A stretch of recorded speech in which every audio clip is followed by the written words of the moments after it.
Purposely. Your life, God's purpose. Listen at purposely.com. There's ways to turn for help and say, I really don't know what to do right now. But I think it's important to remember that there's not one right way. As long as there's love, there's genuine desire to be in relationship and figure out what your child needs. And you're not going to always get it right. You're just not going to get it right. But you know what? Children are incredibly forgiving.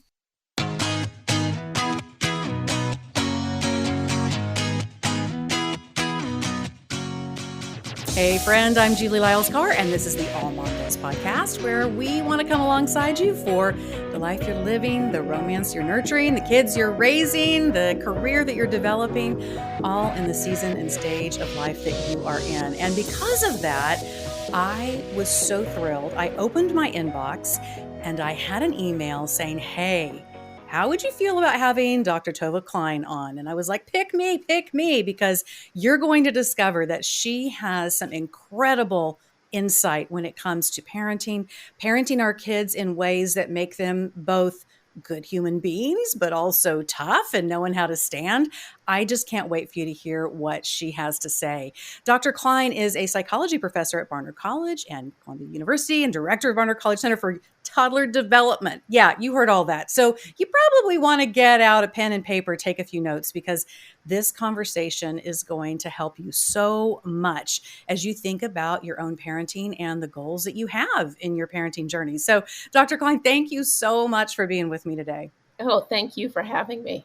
Just an absolute incredible resume. I want to hear about you personally as well. Where do you live? How's your life? Who are the people who are important to you? All of that. Wow. Well, I live in New York City, and that's where I am right now. I have 3 mostly grown sons. So 2 out of college and 1 in college. And for the summer, 2 of them are back home, or at least in New York.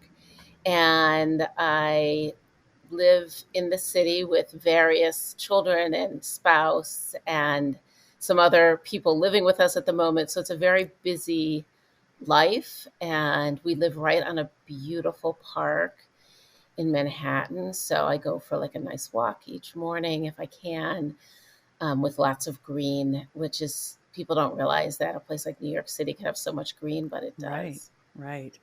I love your part of the world, and my husband and I he spent a lot of time there. We had a season where one of the companies he was with talked to us about potentially moving to that area. Oh, wow. We had 6 babies at the time, finally made our way up to 8.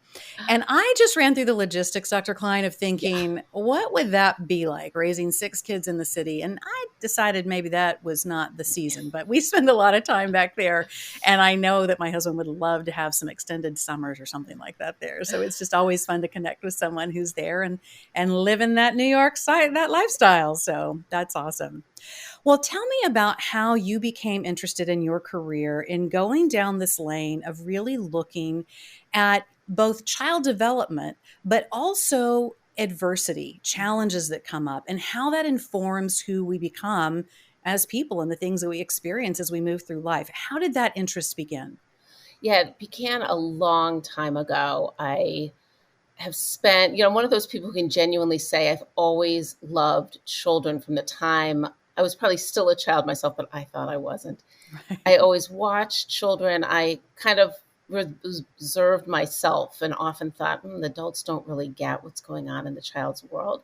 But as a teenager, I worked in a program with children, and I was exposed to a child who had been pretty severely abused and was being removed from her mother's care. And that was very eye-opening because she, at a time of distress, called out for her mother. And I was really it was like mind-boggling for me that even when this child was being hurt, the person who she wished would protect her was her mother. Oh, and that, I think, was the start of a lifetime of wanting to know, what is it children need? I say this in my book. I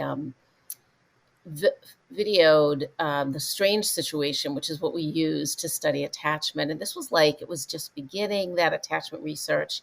And I was a college student and my job was to video. And I watched, at the time it was mothers and babies. Now we know fathers are important. In those days, we thought only mothers were important. And I I did these videos of babies and their mothers, and the mother leaves and then comes back. And again, my eyes were just open. Like, this is such a powerful interaction. And I want to understand it, but I kept asking myself, what happens when something goes awry, either in that relationship or to that relationship? Like, I've always had an interest of when bad things happen to people. And that led me to doing a good deal of work after 9/11 with homeless families prior to that in various disasters around how do people deal with this and what's the protective factor in that relationship with parents or caregivers, some adult that's really important and protective. But I also every single day run a center that's a regular like preschool for 2 and young 3-year-olds. And I get to really think about and work with parents around everyday stressors. So that's kind of those pieces come together for me of what are we doing every single day to raise our children, we hope, to become decent human beings.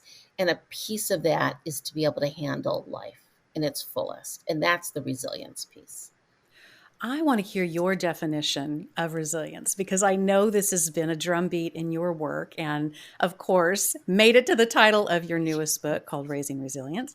And so tell me your working definition of what resilience means. And the reason I ask this, it feels like one of those words in our culture to some degree. We talk about sometimes in our faith communities, transformation happens here, or we have these big words but we don't really put legs to them. Like, what is that exactly? So how do you define this big word of resilience? Yeah, I'm so happy you asked this question because when I was writing this book, which has been long in coming, my interest really was kind of putting together, what parents are doing every single day? They're facing uncertainty. And this was like back in 2015, 2016. I thought, that's what happens in life. My friend wouldn't play with me today. The exam that I prepared myself for in 11th grade turned out to be different. Like, children's lives are uncertain. Who your child is, let's face it, you have 8, I have 3. There's a lot of uncertainty as to who is this child and who are they becoming. Right. Then our lives are uncertain, and then the world is uncertain. So I thought I need to write a book about uncertainty and how parents handle that and, help children develop. And then the pandemic hit. And although I had written a proposal a few years earlier, I just didn't have like the stamina. I'm not sure why I hadn't actually written the book. But then I was like, oh, this pandemic thing seems really uncertain. I think I better write that book. And then the editors, who have been fantastic, were like, you really should be calling this Raising Resilience. And my immediate reaction, like you're saying, is that's just a term that everybody uses. And I don't want that. I want this to really be about the full relationship between parents and children, the full human being. And they said, everything you're writing is about resilience. Mm-hmm. So I really think of resilience this way. It's about a child or human's ability to handle life. That's the big definition. Adapt, adjust, be flexible, and be able to take in what life is going to give them because we don't know what it is. And unfortunately, bad stuff happens. The good news is little or big bad stuff, it's not something that has to harm or scar. It's actually something that can be taken in and with the protection of parents can become an opportunity for growth. And that's what I unpack in Raising Resilience is what is this parent-child dynamic relationship? How does that act as a buffer for children as they become more independent? And so children know they're not alone in the world. Teenagers want to know we're there when they need us. They may not want us there all the time, but they want us there when they need us. So I really go through both the developmental science and the neuroscience around what the parent is doing to buffer children so that children have this resilience, which is adaptation and the ability to handle life and not be afraid. So that's how I see resilience. And it's both being able to have the agency and confidence to say I'm going to be okay going out in the world, and to turn to others and say, I can be generous to you. I want to relate to you. I also want to be in relationship with you. So it's both. It's self, and then it's other people.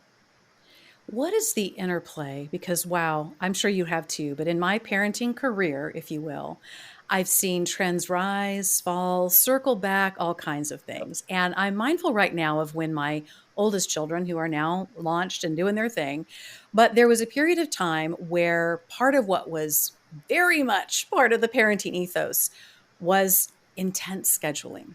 As a for example. So it was, this has to happen at this time, and the nap has to be here, and the bottle or nursing has to be here, and only for this long, and da da da da da da da. And the schedule reigned everything. It was interesting watching several of my mom friends during that period of time, Dr. Klein, because there were some of us who were more free range on stuff like that. And the idea of buckling down to a schedule that tight was a challenge. There were others who, for their personalities, that kind of scheduling was very much a way that they felt they were hanging on to some sanity when their kids were little. In the interplay of all of that, though, I kept thinking, to your point about your interest in child development, what is the impact on some of these kids? And there were some children that I observed in this situation who thrived in a highly scheduled, highly predictable environment. But then, if anything changed, the wheels would come off for those kids. They were so right, and they were in so much of the really happy headspace as long as everything plodded along in a certain way. You took that away and they spun out. There were other children that I observed who the notion of a schedule and having to interrupt some creative play, or if they weren't tired, to have to like be forced to rest, was so miserable for them. And they seemed to take the day a lot better just letting it happen. In the middle of all of that alchemy were the mom's personalities and what was happening. Right. And I had moms who wanted a schedule and a kid who was uncooperative. I saw moms who didn't want a schedule at all and had a child who probably would have been a little happier had they had that. So within that particular parenting trend, how does all of that blend our personalities and the things that we are grasping for to try to create certainty and security around ourselves, and how we impart that onto our kids? What does all that recipe look like? Well, this is why I wrote a book about uncertainty, Yeah. because you just touched on it. There's all these factors. How do I wake up today? How does my child wake up today? What is their life going to throw at them? What's the world going to throw at us? It's all of that. And I think, one of the messages, in listening to you and your question, which is such a good one, is that almost anything in moderation is okay. And what I mean by that is children thrive on routines to a certain extent. Go into a school setting, you'll see there's some schedule, whether it's a early childhood 4-year-old classroom, whether it's a middle school classroom, maybe the different classes and their times. You might remember, I don't know how old your younger children are, but when children go to middle school, they get some kind of planner. It's probably all online now, but it's probably all, in their phone or whatever. But they get like a planner, and the teachers walk them through. You're going to be changing classes. So that kind of structure that we give young children, and we tend to think about with young children need as they grow up some of it, because it's what allows them to become more independent in time. But the rigidity of it is kind of up to parents, and every child needs something slightly different, which is why, I worry a bit about this Instagram era. Like, on the one hand, there's wonderful information.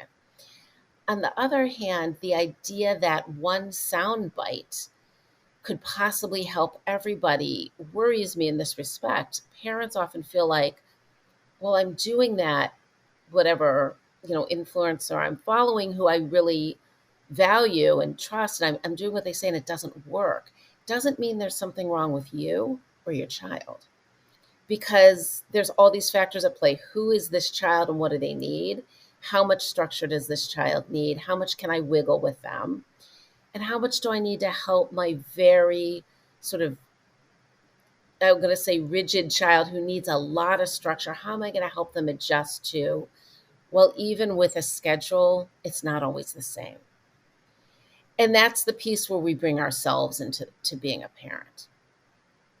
I think that place of developing confidence in ourselves, that we're not following a script per se, that we're taking in some things that are good and we're getting kind of the philosophy around it, but to be cautious that it's not a prescriptive type of thing, because every kid needs a different dose of whatever we're bringing based on who they Exactly. are. Such an important thing. And I want the listener to hear, Mom, you've got it in you. You know your Yes, you kid. got this. And Right. you have to, and when you don't know your child, or you're confused, or you're really like, I thought I knew this one, and now something has shifted. Maybe something shifted because they've gained new skills and more sense of agency, or maybe they're upset about something.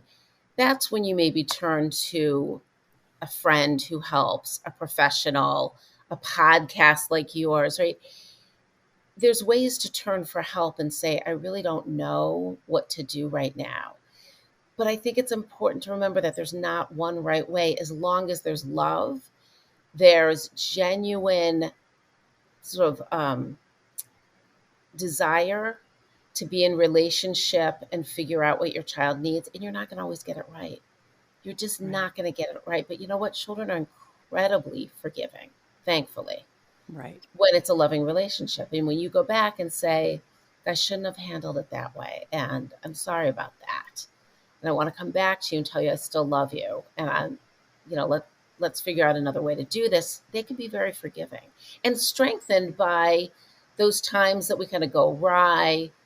In the book, I talk about disruption or disconnection. You can come back together, and that's what matters.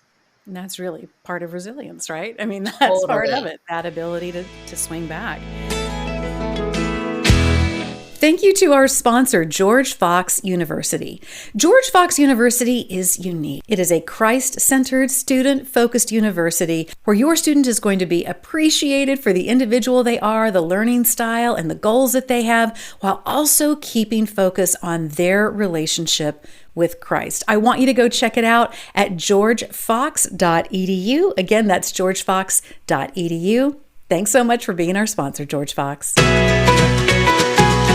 Dr. Klein, talk to me about, I've heard a lot of different opinions about this. We have these little kids, we've got these little preschoolers, they've got these brains that are taking everything in so quickly. We don't want to do things that are traumatizing to them. We have come through all kinds of eras, from helicopter parenting to what I call bubble wrap parenting, to all these different things where we want to protect, but we want them to have an idea of the world, but we also don't want to expose them to things too early, and on and on. I look back and I have to laugh. My favorite books when I was a kid were the Laura Ingalls Wilder Little House on the Prairie. And the way I took in those books and that television series was very much in my mind's eye as a kid, this beatific, idealistic, life on the prairie, life homesteading, how organic, how just good old American, whatever. When I went back and started reading those books to my own kids, I thought, whoa, this was not an idyllic childhood. I am floored by the things that Laura Ingalls Wilder was faced with as a young child. When you really run the timeline and you see all the things that were happening, from employment uncertainty, if you will, with her dad, to leaving and making this move into unknown territory, away from extended family, to violence that was happening, to all kinds of environmental issues that hit. I mean, on and to illness, to Yeah. on and on. And I'm like, by the time that girl was 16, she had been through some stuff. So what is the split? Because today, I think a lot of our kids are so uncertain. If we even look back just a few generations, 100 years ago, kids being raised on the farm would have at least been much more in touch with the fact that if you were going to have chicken for dinner, you were probably going to have to go do in one of the chickens out in the coop right after breakfast. And yet we've eliminated so much of that, both just from a practical, we live in an industrial nation, but from that perspective, but also in our parenting, because we've become so accommodating and careful around our kids. Where is that line where the exposure kids need versus tripping them over into something that's extremely traumatic? Yeah. So, it's the context in which we all live right now and will continue to live, I think, is really important to the question you're asking, which is we live in an information age. Right? We're all inundated with more information than most of us can handle, and children can be too. So I think of this as how do you prepare them to be in the world as they grow up, as they, slowly and gradually move out into the world, wanting to know we're still available, but more on their own, is how do you present information in a way that is understandable to them and not scary? And I can think of lots of examples. I have many of them in the book, Raising Resilience. But some of it is, how old is my child? What do they know already? So I'm always saying to parents, when your child comes to you with some question, so I'll just give an example that I have in the book. One of my children turning to me and saying, as he's going out the door to trick or treat with friends, maybe even for the first time completely on their own, we set up some, ground rules about checking in. He turns to me as he walks out the door and he says, Mom, did something really bad happen in our city today? And there had been a pretty horrific attack where people were killed. And I said, yes, because I decided not to tell him about it because he didn't seem to know. And he said, did anyone get hurt? I said, yes. And I said, but we're all safe up here. You can go trick-or-treating. And he left happy, but later came back to me and said, okay, now tell me what really happened. And that's the moment where you say to yourself, in this case, I had like an 11 or 12-year-old in front of me, but maybe you have a 4-year-old, you have a 16-year-old. Just say, okay, what is their level of knowledge? And the first question is, what do you know? If they're old enough. For younger children, you have to move into a simple explanation. Yes, something bad happened today. We want you to know we're all safe. And then for older children, to say, what do you know? And have a discussion about it and say, I'll tell you what I know. But to think that we can keep blinders on children does a huge disservice to them, because that's not the world. That wasn't the world in 1900, 1920, right, or now, or Laura Ingalls Wilder. But it's how do you help them take in information at their level and still give them the message, we're okay. I'm here to keep you safe. Or, whoever it is in your town or city or area, the police are making sure that we're all safe. Whoever you feel like the protectors are, the teachers at school made sure that nobody got hurt when there was, a fire in the back room. Like all of those messages with some reality. Because when we deny children reality, and I see this and I say, oh, nothing bad happened at your school today. But the child's like, why was everybody running around? Why were the police there? Something bad happened. They know, yeah. And then they go, wait, I can't trust the adults to A, protect me, and B, tell me the truth. You want them to know the adult's going to give you some information and they're going to let you know that you're safe. And even if you have to flee a situation, that's true. That happened after 9/11. I did a pretty major study of families. And, the message to children was, okay, we're out of danger now, even if they were just 10 blocks away from the planes hitting. And then we made lunch, or we found a playground. We got together with friends. We figured out where we're going to sleep that night. All of that is protective to children while saying something bad happened. Here's what I'm going to tell you, and you can ask me any questions you have, and then be ready for the questions and not feel like you have to answer them always, because sometimes we're a little taken aback.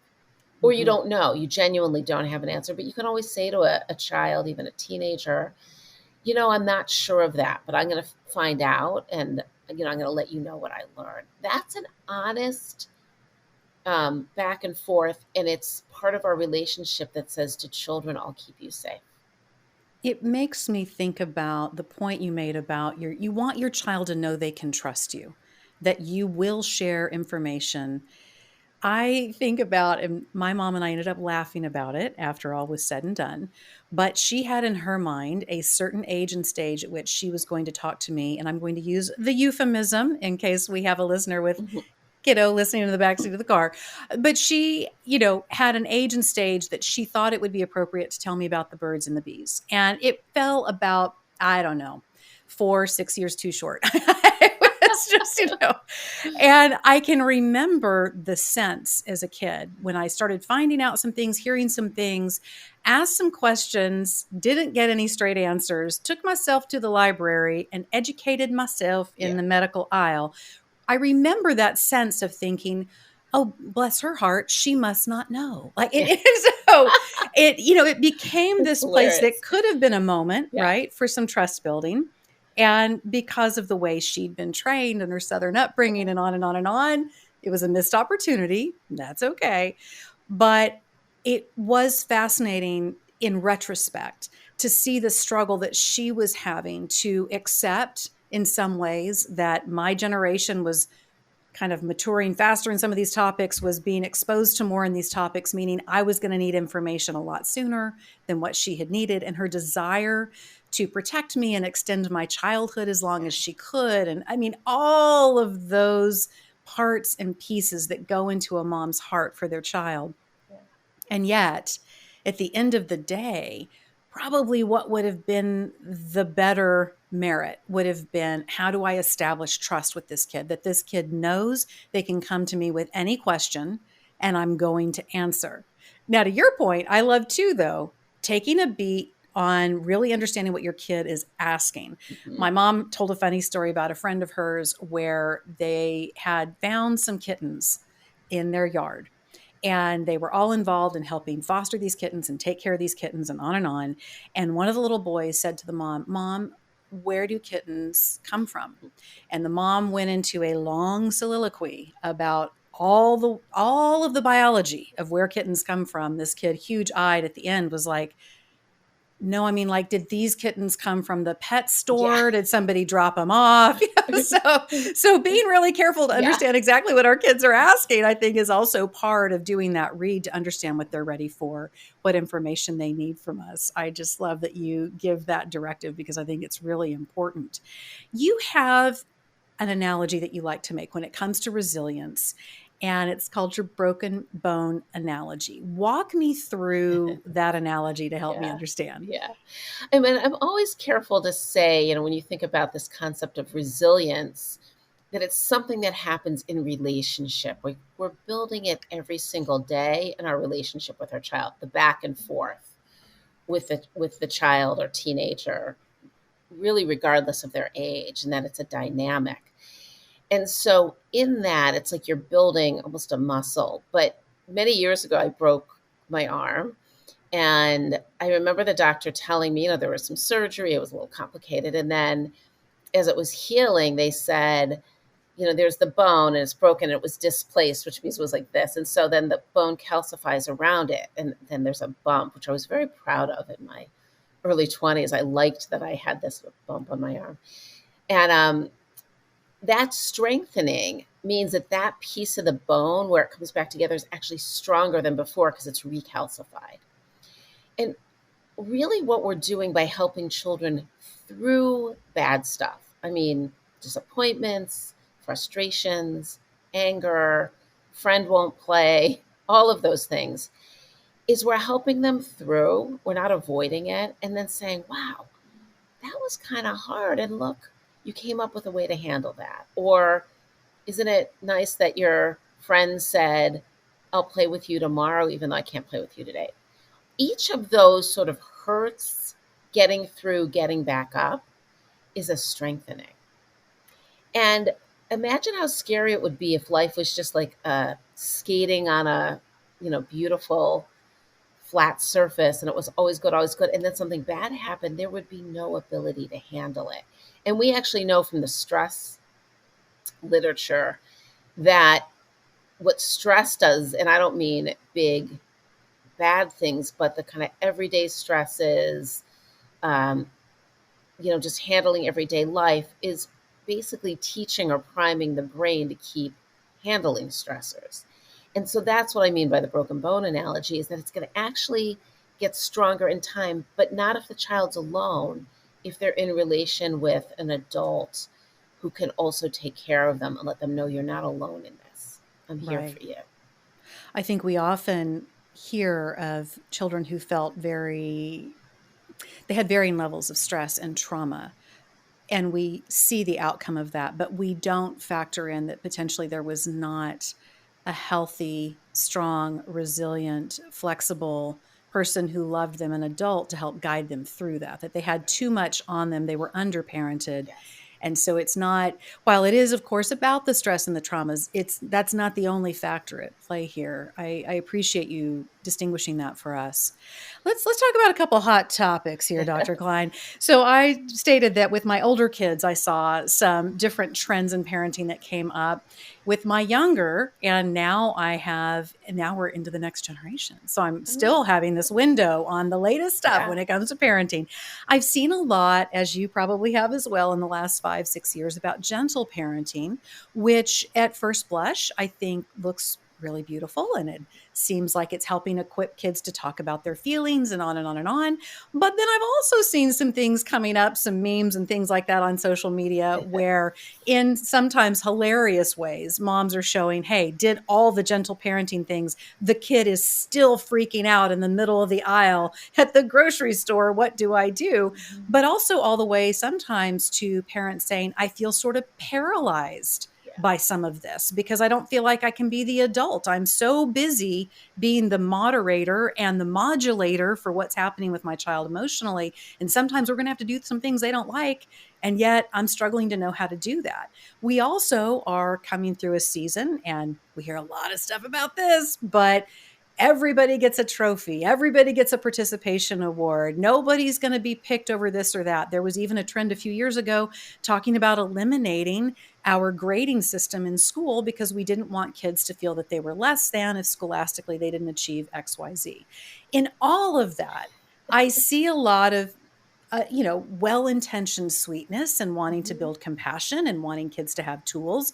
And yet I also understand the flip side of it, which is, and that's just not usually how the world works. So I'm going to take all that hot topic steaming in a bowl. I'm going to push it across the table to you and say, you're the expert. Unpack that for me. Oh my goodness. I think that's a 3-hour episode. I think you're right. I think I asked about 27 questions actually are implicit in that entire statement I just made. Yeah.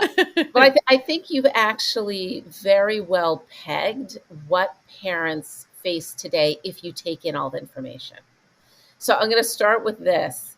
There's not one right way to do this, to be a parent, to be a loving parent. And one of the things I have in my book is this whole section on what I call the U factor, Y-O-U factor. What do I bring to this as a parent? We're human, every one of us. We share that.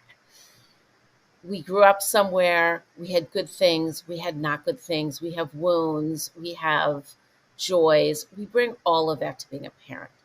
And I just want to put that out there in the context of, is it gentle parenting? Is it tough love? Because you have to know yourself. I have these reflective questions to help parents say, who am I? And I don't have to be ashamed of who I am. When you take that and you say, what does my child need?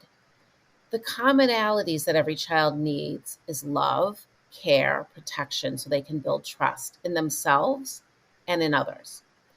They also need structure.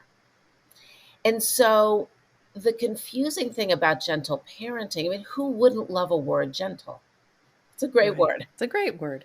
I just got interviewed by, a journalist recently, and they put some quote in about something called elephant parenting. That was new to me. Elephants keep their young close to them. They're gentle. They're caring. I said, great. Gentle, caring, love. But children also need limits. They look for them. Teenagers look for them. They say, what's my curfew? They're saying to the parents, I'm going out there. I'm going to fight you. I'm going to tell you I can go out on my own. What time do you want me home? And yes, when you draw a line often, if you've got that kind of child, I have one of them, they'll be like, oh, you said 11. I'm not coming home at 11. You have that. But they want to know someone's there looking out for me, even when I'm going off to my first social at school or whatever it is. We do that by having some structure. We eat dinner together at night.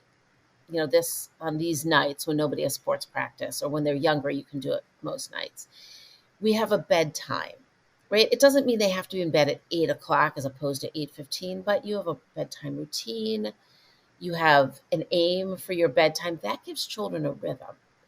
And it's the structure that goes with the listening to emotions allowing them to be upset, that I think gets overlooked. No child can handle life if they just are told, feel all your feelings unlimited. They also need to be told, I'll help you.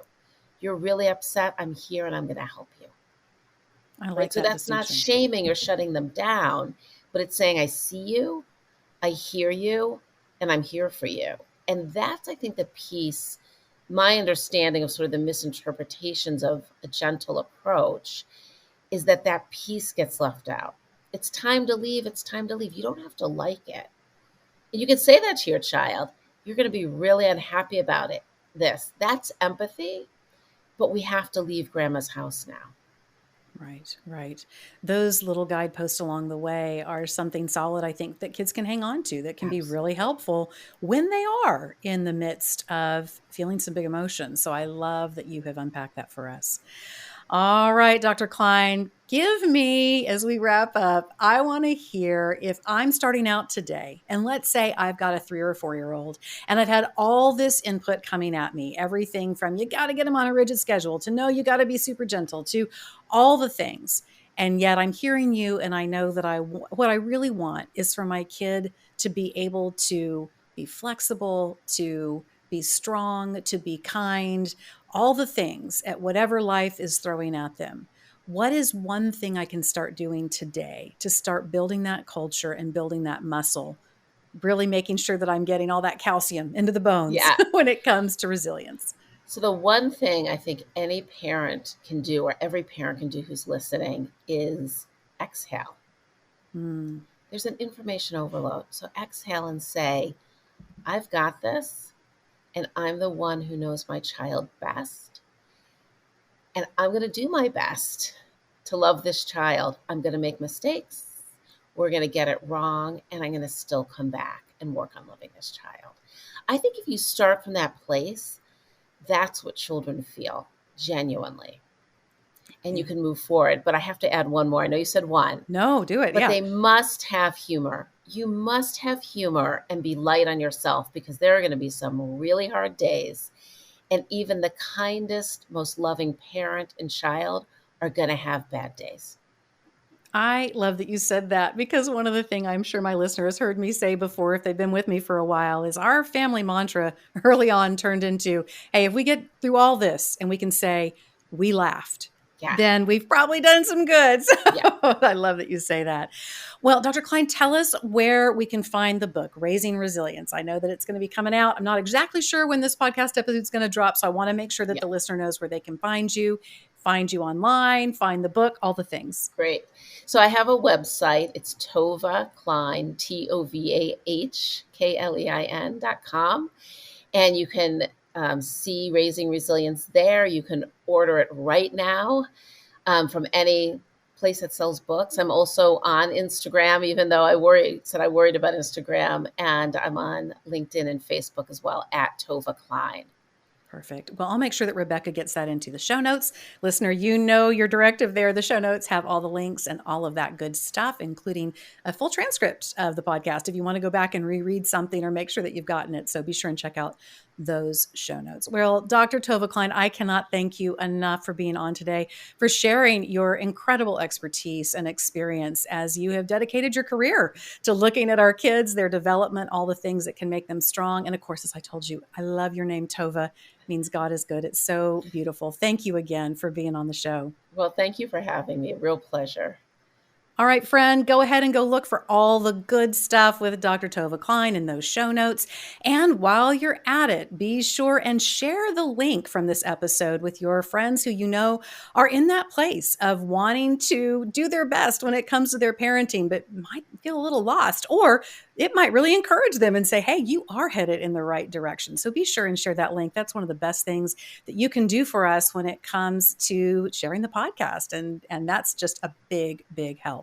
Also, make sure you check out AllMomDoes.com, AllMomDoes on the socials. You hear me say this every episode, but it's such a great community of women in the same seasons and stages of life as you. I hang out on Instagram as well, Julie Lyles Carr, all the places, but particularly on Instagram.